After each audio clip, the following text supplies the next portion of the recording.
حضرت ابوذر رضی اللہ تعالیٰ عنہ فرماتے ہیں کہ مجھ کو میرے محبوب صلی اللہ علیہ وسلم نے 7 اشیاء کی وصیت فرمائی ہے جن کو میں نے کبھی ترک نہیں کیا اور نہ ہی آئندہ ان اشیاء کو ترک کرنے کا خیال ہے۔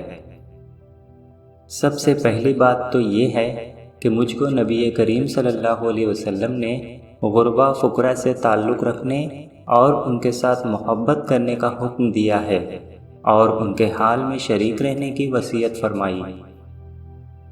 دوسری یہ کہ اللہ تعالیٰ کے حقوق کے متعلق کسی معاملے میں کسی شخص کے برا بھلا کہنے کا خیال نہ کروں۔ تیسری یہ کہ میں لوگوں سے حسن سلوک کا معاملہ کروں چاہے میں ہلاک ہی کر دیا جاؤں۔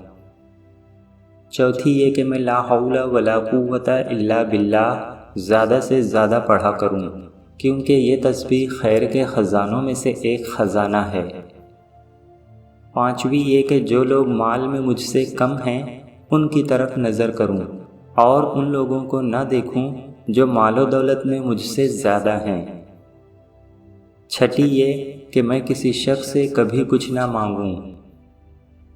ساتویں یہ کہ میں کلمہ حق بلند کرتا رہوں چاہے کسی شخص کو وہ کلمہ ناگوار ہی کیوں نہ لگے۔ اس وجہ سے حضرت ابوذر رضی اللہ تعالیٰ عنہ کا مزاج یہ تھا کہ اگر ان کے ہاتھ سے کبھی کوئی کوڑا وغیرہ نیچے گر جاتا تو وہ کسی کو کوڑا وغیرہ اٹھانے کے واسطے نہ کہتے۔ دوستوں، اگر اس ویڈیو میں بیان کیا گیا واقعہ آپ کو پسند آیا ہو تو اس ویڈیو کو ضرور شیئر کریں۔ انشاءاللہ پھر ملاقات ہوگی اسی طرح کے سبق آموز ویڈیو میں۔ اللہ حافظ۔